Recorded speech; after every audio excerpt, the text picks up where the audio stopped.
What's up, everyone? Tera Roberts here with Fantasy Alarm, and we're talking free agency deep cuts for Week 11.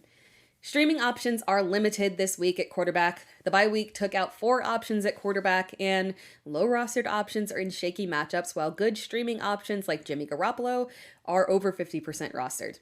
But the most stable, low-rostered option might just be Marcus Mariota. Chicago is an excellent matchup on the ground, which might make you wonder why we are going with Marcus Mariota if Atlanta can just run the ball all over them. It's simple. Atlanta's defense is awful. Justin Fields should be able to run at will. And if this game script goes as planned, the Falcons will need to chase points to keep up with Chicago, and do not underestimate what Marcus Mariota can do on the ground.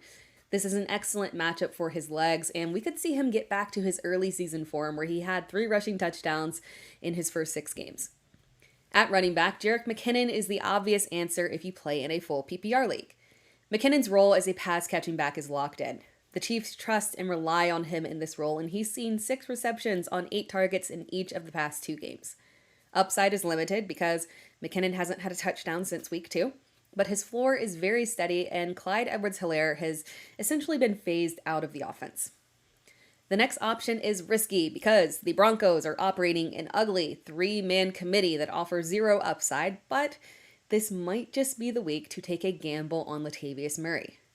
Murray had 9 carries for 24 yards and 3 receptions for 3 yards last week, but prior to that, he had 2 straight games with touchdowns and has seen double-digit fantasy points in PPR in 3 of the prior 4 games. The Broncos face the Raiders this week, a team that is horrifically bad against the run, giving up the 6th most fantasy points to opposing running backs. Murray has taken a backseat in snap count to Melvin Gordon, but his carries have been on par with Gordon, and this is an excellent matchup. If you are looking for a virtually unrostered option, Trestan Ebner can be that guy. I expect David Montgomery to maintain the majority of work on the ground, so I am not remotely comfortable with plugging Ebner into a starting lineup this week. But he is definitely worth a pickup and a stash with Khalil Herbert on IR and not eligible to return until week 16. When Montgomery missed time in weeks 3 and 4, Ebner did see some work, so I would expect him to have some level of involvement. It is worth a shot to grab him in very deep leagues and see what kind of role he can carve out. Moving on to wide receivers, Parris Campbell is oddly low rostered for a guy that is now reunited with his BFF, Matt Ryan. Jeff Saturday is off to a bang with the return of Matt Ryan, and the Colts passing game has been reignited. After 2 sad performances of less than 10 fantasy points with Sam Ehlinger, Campbell has returned to glory with 7 receptions on 9 targets for 76 yards and a touchdown. I get why fantasy managers are hesitant to add him. That performance came against Las Vegas, the most downtrodden team in the NFL. And this week they face Philadelphia, who is likely fuming after a tough loss to Washington. But Campbell's connection to Matt Ryan is undeniable. As long as Matt Ryan is starting, Parris Campbell is back on the table. Another option is Nico Collins. Collins is another case of a promising player on a bad offense. But Collins has asserted himself as the preferred target for Davis Mills. Collins had 5 receptions on 10 targets with 1 touchdown on Sunday. He has had double-digit fantasy points in his last 3 full games, and Washington has given up the 9th most fantasy points to opposing wide receivers, and Collins could be in line for another solid game. One more option is Jarvis Landry.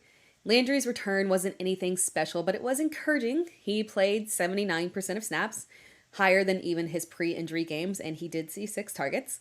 Upside is likely limited for Landry with Andy Dalton at quarterback, and the schedule ahead is rough, but Landry should likely have a decent floor moving forward. With all the injuries at tight end, many of you might be in search of a low-rostered option to help get you through the remainder of the season, and Juwan Johnson can be that guy. Johnson is occasionally inconsistent with a very low floor, but an extremely high ceiling for a tight end. And the good news is he has maintained his role even with the return of Adam Troutman. Johnson has had 4 touchdowns over the past 4 games and 3 double-digit fantasy points in 3 of the past 4 games. He's a fantastic low-rostered option. Thanks for watching this video. Be sure to like and subscribe to Fantasy Alarm and come back next week for another round of deep waiver wire ads.